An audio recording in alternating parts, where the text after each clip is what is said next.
She couldn't read yet, but already had a destiny, to be a bargaining chip between kingdoms. At 12 years old, Isabella of France was dragged to the altar in a gold-embroidered dress. So heavy she could barely walk. She didn't cry. Not because she was strong, but because even her tears had been taken from her. Before bishops, nobles, and a silent crowd, she was crowned queen. Before she even understood what it meant to be a woman. Isabella of France, Queen of England, was called Your Majesty before she had even stopped playing with dolls. She slept afraid of the dark, but learned to smile at men who decided her fate with a nod of their heads. If you, like me, believe there are stories that were silenced because they revealed too much, then you're in the right place. This channel exists to unearth memories that schools would never teach us. Check if you're already subscribed to the channel and tell me in the comments which country you're watching from. I always read them. The ship moved slowly, pushed by a humid and constant wind. Isabella felt the cold pierce through the fabric of her ceremonial dress, still damp from the hurried boarding. The sea didn't roar. It just breathed heavily, as if keeping secrets she didn't want to hear. Behind her, the French coast gradually disappeared. Ahead, a destiny she hadn't chosen. No one comforted her. No one explained what was coming. They only told her to smile when she arrived. When she disembarked, no one spoke her language. But everyone watched her as if evaluating a valuable piece, or a well-behaved prisoner. The castle seemed enormous but offered no shelter. The corridors were cold and the gazes even colder. Isabella was 12 years old, and in that instant she realized that everything she knew, voice, embrace, childhood, had remained on the other side of the sea. The cathedral seemed like a stage, but there was no joy, only expectation. The bells didn't celebrate, they announced. Isabella entered weighed down by her own dress, which trapped her steps as if the ground demanded a sacrifice from her. The golden fabric, embroidered hastily to impress the English court, reflected the candlelight, but no light reached the bride's face. At 12 years old, she didn't even know what it meant to love. And at that altar, she realized she would never be loved either. Edward II, the groom, was there only in body. His eyes wandered to another man, Piers Gaveston, the king's favorite, the companion of long journeys and whispered confidences. The gaze that should have been hers, at the most solemn ceremony of her life, was given to another. For 4 hours, Isabella remained motionless while archbishops recited vows in a language she didn't understand. There were no kisses, no holding hands. The most intimate gesture she received was the weight of a crown upon her head, so heavy that her neck gave way. And some guests smiled. They found it funny. No one understood that this bending wasn't shyness. It was the first sign of breaking. She tried to maintain dignity. She remembered the instructions. Don't show fatigue, don't blink too much, don't cry. The daughter of the King of France had to appear ready. But inside, Isabella was screaming. She wanted to run, return, disappear. She wanted to hear her mother, smell the garden where she grew up. She didn't want to be a woman, not yet, but it was too late. On the wedding night, nothing happened. The king disappeared shortly after the banquet, leaving her alone in the bridal chamber, among mirrors and floral arrangements that seemed to mock her. That absence was the first warning. She wouldn't be a wife. She would be a symbol, a royal ornament, a figure to be displayed and ignored. The next day, the servants called her, Your Majesty. But all she felt was shame. Isabella didn't marry a man. She married a function, a kingdom, a political sentence. And there, still with aching feet, she understood. She wasn't a queen. She was a bridge between two kingdoms, and every bridge, sooner or later, is stepped on. 4 hours.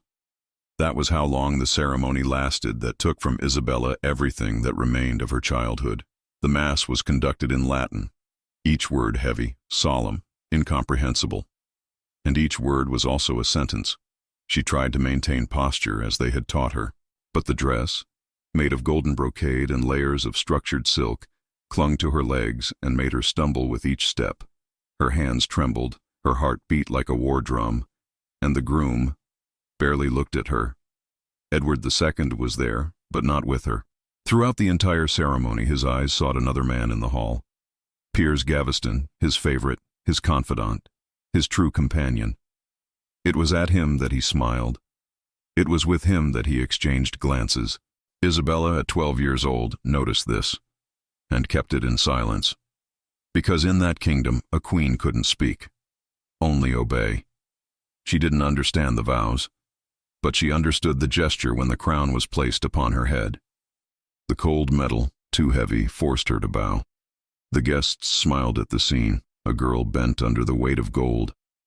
No one realized that this bending wasn't reverence. It was her body saying it couldn't bear it. On the wedding night, Isabella was left alone in the royal chamber. The bed was prepared, the flowers freshly changed, and the servants expected the conjugal duty to be fulfilled there. But Edward didn't come, not that night, nor the following ones. The king was too busy with parties, councils, and peers. The next day, Isabella was called Your Majesty. But she didn't feel majestic. She felt disposable. A piece fitted into a game board she didn't even know how to play. She wasn't a woman. She wasn't a wife. She was a girl with a crown and no voice. In England's eyes, she had become queen. But before the mirror, Isabella saw something else. A child dressed like an adult, forced to smile, not knowing where exactly her life had been erased. And this was just the beginning.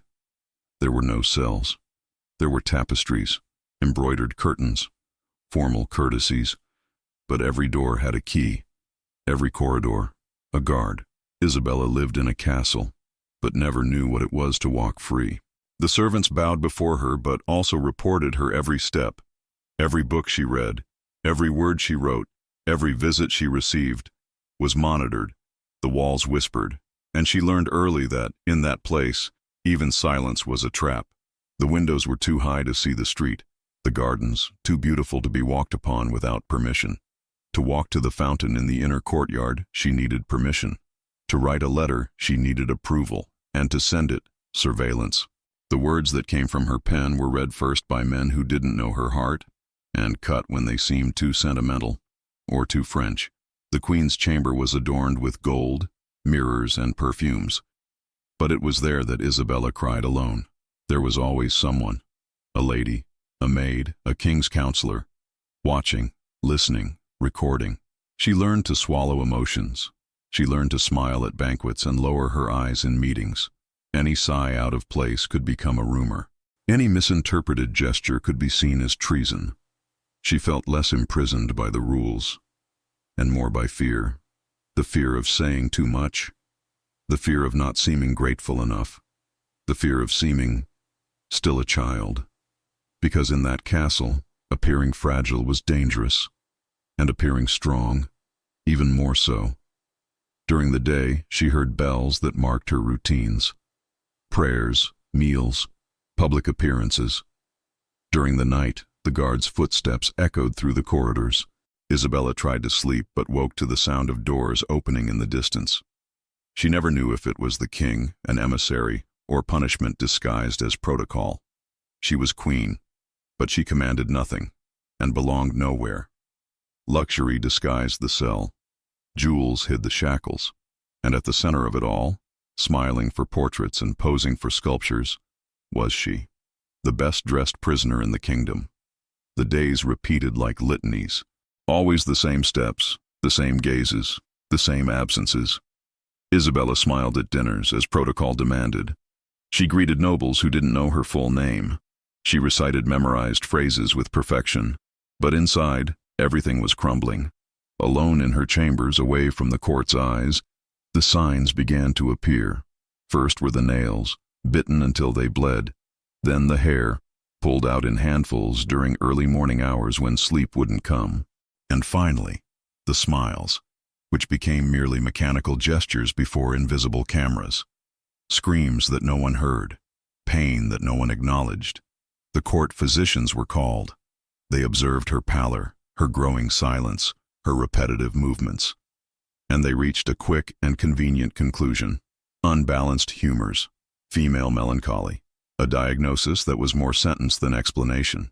No one considered that this crowned, ignored, and watched girl was simply suffering. Isabella began to fear mornings. Waking meant putting on the mask, enduring empty touches, ignoring cruel comments. and above all, pretending she didn't miss something she had never had: affection. The king remained distant. The palace, increasingly hostile. The ladies surrounded her, but none were confidants, none were friends. They were eyes, they were mirrors, they were instruments of the control that surrounded her. There were days when she didn't eat, not out of pride, but because the act of chewing in front of others had become a battlefield. Each forkful could become gossip, each sigh a sign of weakness. So she fasted, smiled, and followed the script. While inside, something was withering, but this still wasn't the end. What the chroniclers called feminine weakness was, in truth, the first stage of a slow mutation. The ignored girl was disappearing, and in her place, something else was beginning to be born. Something harder, more calculated, more dangerous. He didn't wear a crown, but everyone knew who was the king's true companion. Piers Gaveston had no royal blood, but walked as if the kingdom belonged to him. During official ceremonies, he sat where Isabella should have been, to the right of the throne. He received ambassadors' greetings, gave orders to servants, decided banquet menus. She was the queen, but it was he who ruled beside the husband. Isabella tried not to react. She had learned that, in that game, scandal was always the woman's fault. So she remained silent while watching the necklace made especially for her coronation shine on Gaveston's neck, a gift from the king, stolen from the wife. In the corridors, murmurs turned to laughter. They called her the mute French girl, the displaced child. Gaveston himself mocked her accent, her clothes, her delicacy, and Edward laughed along. Isabella heard from behind columns, behind curtains, but she never forgot. What should have been her home had become a theater, and she, an extra in a spectacle that ridiculed her presence. During dinners, she watched the king serve wine to his favorite with a tenderness never offered to her. She saw complicit glances, disguised touches, muffled laughter. It was like watching her own exclusion, live in gala attire. England called her queen, but the roles were already reversed. Gaveston was the partner, the confidant, the center of the court, and she, a ceremonial accessory. But Isabella was learning to recognize the glances that tell lies, learning to measure gestures, to store each humiliation like a coin that one day she would return to collect. The pain she began to fold carefully, as one folds an expensive dress, and keep it deep in her chest. She still didn't know how, but one day all of that would return, and the laughter that today echoed at her expense would cease. It was supposed to be the pinnacle, the moment when the kingdom would recognize her as queen. Isabel had rehearsed every gesture, the angle of her head, the exact timing of her smile, the way to hold the scepter without seeming insecure. Everything had been prepared, even the necklace that would adorn her neck, a rare piece sent from France with embedded rubies that symbolized royal blood. But at the banquet, when the court's eyes were upon her, it was Piers Gaveston who appeared wearing the necklace. He entered like a prince, dressed in purple silk and the brilliance of the stones that had been made for Isabel. Beside him, the king laughed. He laughed with his teeth showing, while the entire hall perceived what had been done and pretended not to see. Isabel sat at the main table, but everything about her trembled, her hands hidden beneath the tablecloth, her gaze fixed on the wine cup she didn't want to drink. Around her, the nobles whispered. Some tried to disguise the embarrassment. Others simply watched, like those who witness a spectacle too uncomfortable to intervene. In that moment, something inside her broke, not because of the jewel, but because of what it represented. That choker was the symbol of coronation, the seal of her legitimacy. And the king had given it to the man who took her place, day after day, gesture after gesture. She didn't cry. She had already learned that crying changed nothing. Instead, she stored the scene, like an engraving that doesn't fade. When the music began and the guests started to dance, Isabel remained seated, motionless, a statue dressed in golden brocade, without name, without voice. It was her party, but it wasn't her night. In the court's eyes, this was the king's eccentricity, a whim, a social error. For Isabel, it was the landmark. There wasn't just public humiliation, there was a ceremonial theft, a dismantling of her authority before all English nobility. And in that hall, illuminated by candelabras and disguises, a queen was born who would no longer trust smiles, only promises of revenge. That night, Isabel lost more than a necklace. She lost the illusion that one day she would be treated as a wife. But the court, insatiable in its demands, still expected the impossible from her, that she would generate England's future with a king who barely spoke her name. And so, what love didn't build, duty forced. At 17, Isabel gave birth to her first child. There were no kisses from her husband, no presence of the father at the time of birth. There were doctors, and silence. It was like a war report, cold, efficient, tense. The baby, Edward, was born strong. The succession was guaranteed. England smiled. And she was forgotten again. She had the right to hold him for minutes, minutes that she engraved in her soul. The warmth of his skin, the light weight in her arms, the fragile sound of his breathing. But soon came the servants' hands, who took him away. They said it was protocol. Royal babies should be raised away from the queen, by tutors chosen by the council. To protect him, they said. But no one asked who would protect the mother. Motherhood, for Isabel, was a formality. She appeared with her son in portraits and public appearances, but never had the freedom to be just a mother. The embrace was brief, the touch calculated, the meetings timed. With each visit she felt he forgot her scent, that his eyes no longer recognized her, and then came new pressures, another heir, another boy. The throne needed security. Her fertility became politics. Her menstrual cycles were observed. She received bitter potions to increase her chances of conceiving. When she had a miscarriage, she heard no laments, only questions. How long until trying again? She swallowed her tears with sweet wine. She smiled while dying a little inside. The castle saw her as a fruit tree, useful while it produced, invisible when it bled. Isabel just wanted to hold her son without guards, sing to him without being interrupted, tell stories in French. But there, even a mother's love was spied upon. In the official portrait, she appears seated, dressed in scarlet, with her son in her lap. But it's just painting. The queen seems fulfilled, but the woman is absent. And it was in this nameless void, in this bodiless mourning, that Isabel began to understand, if not even her children were hers. Then nothing else about her needed to be docile. Isabel learned to pretend well.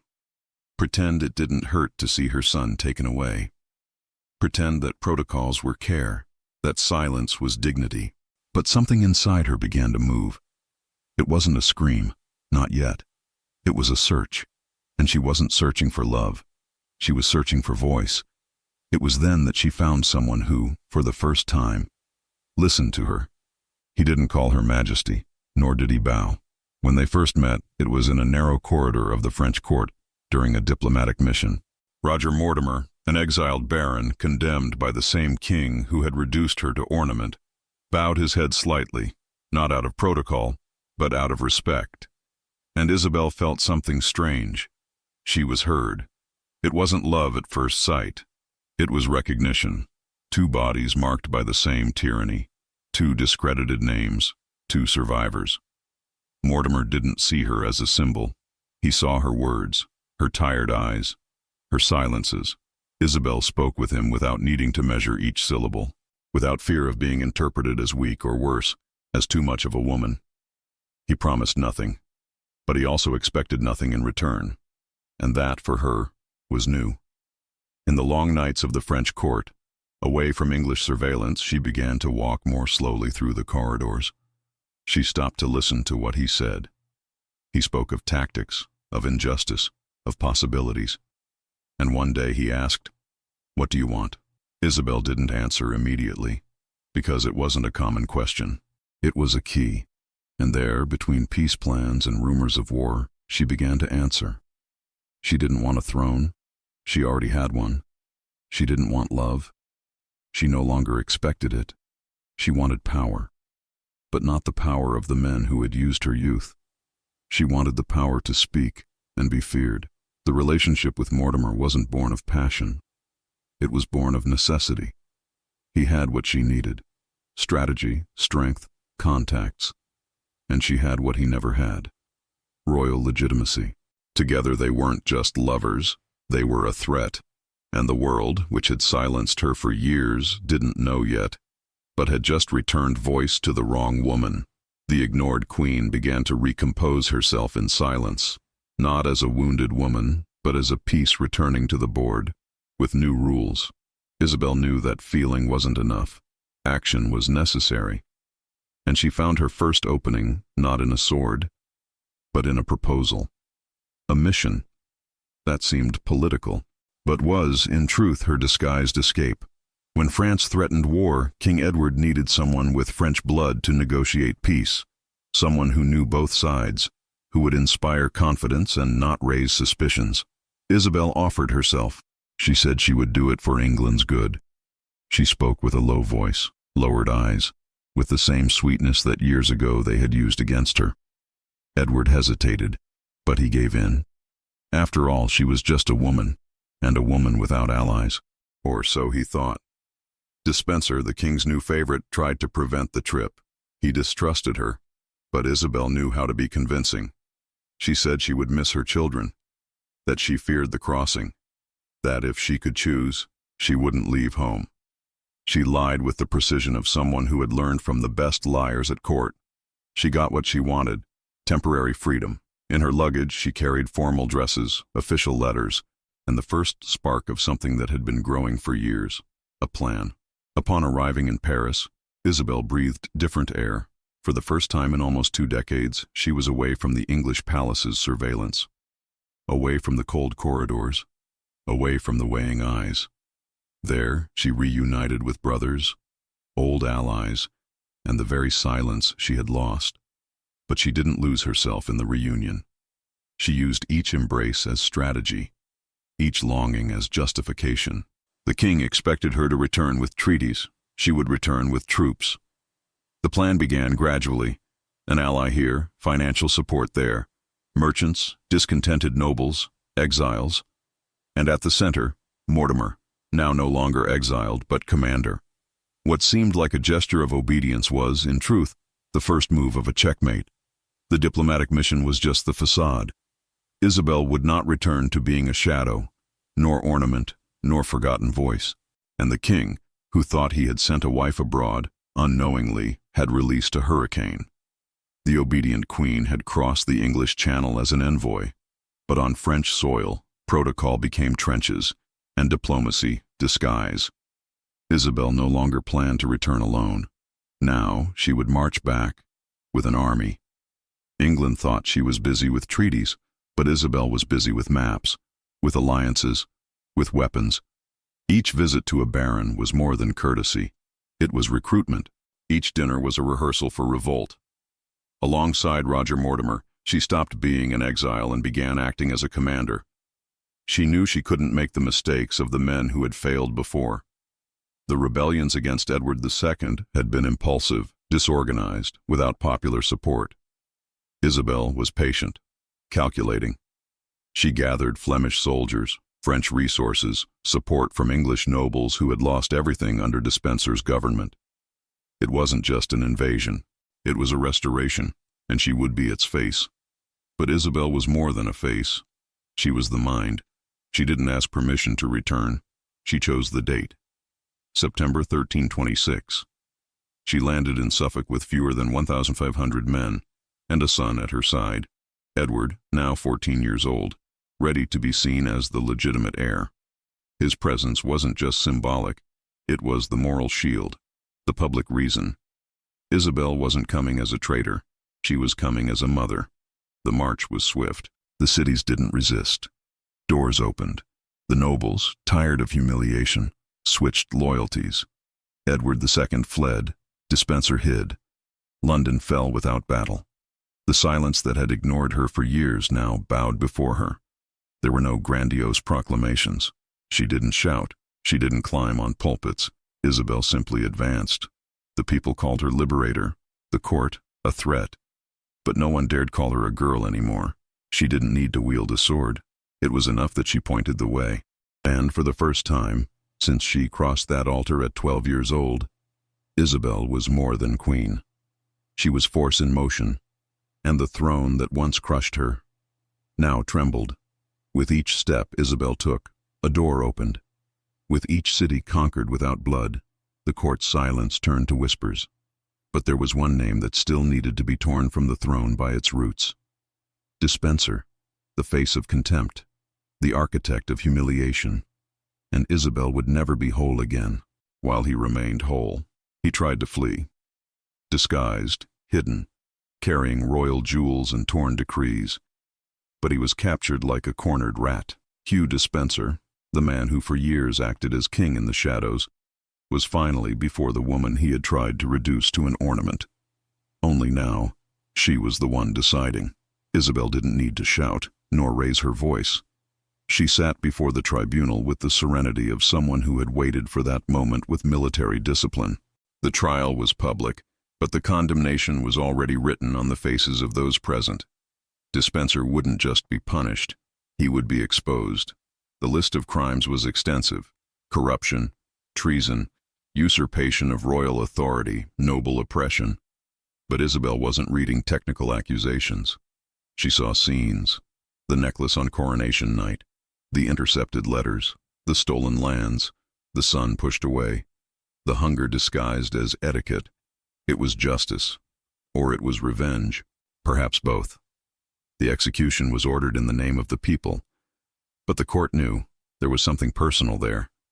Dispenser was hanged, disemboweled, quartered. Pieces of his body were displayed throughout England as a warning. Isabel didn't look away. She watched everything, steadfast. Not with cruelty, but with precision. She knew what they were saying, that she was inhuman, implacable, dangerous. But no one said that when she was ignored, humiliated, nullified. No one worried about her pain. Now, they worried about her strength. That day, Isabel didn't just defeat an enemy. She cleared the path, and while the favorite's blood dripped down the wood of the judicial platform, the woman who had been made of silence rose as sentence. With Dispenser dead, Isabel believed the cycle was complete. The betrayed queen was now regent. The humiliated woman was now feared. But the throne she rebuilt wasn't hers. It was in the hands of someone who grew up in the shadow of her pain, her son. And children, no matter how much they are blood, also inherit silences. Edward III was crowned young, with his mother's hands guiding his first royal gestures. In the people's eyes, Isabel had restored order. She was the savior, the architect of the new reign. But it was enough for silence to grow between them for her to realize she wasn't queen. She was regent, and the heir was watching. The boy she could barely cradle was now before her, with his own voice and advisors who owed her nothing. For 3 years, Isabel and Mortimer governed in his name. But with each decision, each decree, discomfort grew. And with it, the shadow of a new cycle, that of replacement. Isabel thought that by protecting him from his father, she had guaranteed his loyalty. But children grow up with questions no one answers. He knew his mother had overthrown his father, that Mortimer wasn't just a political ally, that the woman who brought him into the world could also remove him, if she wanted. That's how the young king, at 17, prepared his own revolution, discreet, cold, and silent, as his mother's had been. On the night Mortimer was arrested, Isabel woke to the sounds of gates closing, guards in the corridors, hurried steps, muffled voices. This time she wasn't the one in command. She was the one waiting to be summoned. The trial was quick. Mortimer was accused of treason and executed. Isabel wasn't condemned, but she was removed, without a cell, without sentence, just the final gesture of a son who, upon assuming the throne, also assumed the right to judge the past. She tried to argue, reminded him of everything she had done for him. But Edward didn't yield. The Queen Mother would have a castle, a pension, and silence. And that day, before the son she tried to protect from the world, Isabel understood that not all justice wears armor. Some wear a crown. She had once been the center of the kingdom, had made kings kneel, had rebuilt thrones with her own hands. Now she was just the Lady of Rising. Isabel wasn't officially condemned, but what came next was a crueler type of prison, one where the body is taken, but the voice is buried. Rising Castle in Norfolk was spacious, sunny, and surrounded by gardens. They said it was comfortable, that there, the Queen Mother would live her final years with dignity. But no one asked Isabel what remained when dignity came without function, without power, and without anyone to hear her. She woke early, walked slowly through the wide, cold corridors. Sometimes she wrote. Sometimes she prayed. She received servants chosen by the crown, discreet, obedient, incapable of conversing more than necessary. Visits were rare, parties non-existent. The king, her son, came once or twice a year. Never alone, never for long. At court she had been feared. There she was just an elderly woman, with a steady gaze and silent hands. The days were the same, the nights long, and time, merciless, passed with more noise than footsteps on marble. She saw England from afar. Her son grew as an admired monarch, won wars, gained titles, consolidated his name. And Isabel, who had opened this path with blood and sacrifice, was kept in the shadows, without scandal, without homage, without even the chance to tell her version. But she didn't complain. She had learned, from a very young age, that those who talk too much lose. So she wrote, on pages no one read, kept objects, memories. And every day she dressed like a queen, not out of vanity, but to remind herself who she had been. Time took everything, old allies, letters, memories. What remained was silence. And in the middle of it, Isabel, no longer as a dethroned queen, nor as a fallen regent, but as a woman who saw everything, lost everything, and chose to survive. And so the last living queen of the previous century died little by little, long before her official death, not by the sword, but by forgetfulness, the only exile that has no borders. She survived exile, silence, and her own history being erased before her eyes. And even far from court, she never allowed herself to descend from the throne she built within. But even the most feared names one day become dates. And hers, when it came to an end, didn't come with screams. It came with an old fabric, and a choice that said more than 1,000 words. When Isabel died, in 1358, few records were made. There were no great processions, nor public laments. King Edward III, her son, ordered a dignified funeral, but discreet. A silent farewell for the woman who had already been forgotten in life. But one detail survived the dust of time. A simple gesture, a personal request, to be buried in her wedding dress, that first one. The same one she wore at 12 years old, when she was torn from childhood and pushed to an altar she didn't understand. The fabric was old, faded, but had been carefully kept in her chest. No one understood why. Some said it was longing, others that it was pride, but the truth, perhaps, was more bitter. That dress was the scar she chose to take to eternity. The crown was taken, the titles forgotten, but the dress remained. And with it, everything it represented. The weight of imposed responsibility, the silence of submission, the beginning of a life that was never hers. Buried in Greyfriars, far from the pomp of great kings, Isabel was placed under a discreet tombstone. Not as the she-wolf, not as the dethroner of a king, but as the wife of Edward II, reduced once again to the function she never asked for. But those who look closely understand. She wasn't buried with jewels, nor with decorations.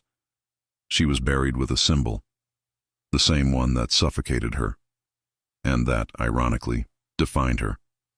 And so ended the story of the queen who was coin, shield, threat, and shadow.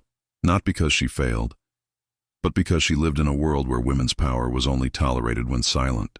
And Isabel, until the end, refused to forget what they made her wear, because sometimes dying in the wrong dress is the only way to say everything that wasn't allowed in life. Isabel of France was many in one. Daughter used as a treaty, ignored wife, silenced mother, feared regent, and finally, forgotten figure in a castle too quiet. But what's most frightening about her story isn't what she did, it's what was done to her. She wasn't born to be a legend. She became one because she learned early that, in a world where women are taught to be silent, surviving is already an act of war. And when survival requires transforming pain into strategy, silence into weapon, and absence into presence, the result isn't a victim, it's a threat. Isabel wasn't a saint, nor a villain, she was human. And in this labyrinth of alliances, crowns, and betrayals, she did what none of the other women at court could do. She wrote her own story, even though men tried to erase the signature at the end, because kingdoms forget. But the ghosts of women who dared to survive, those never completely disappear. Because in the next video, we'll reveal the truth behind another great mystery of history. What really happened in the final days of another monarch who changed the course of the world, but had their name erased by their own empire. You won't want to miss it.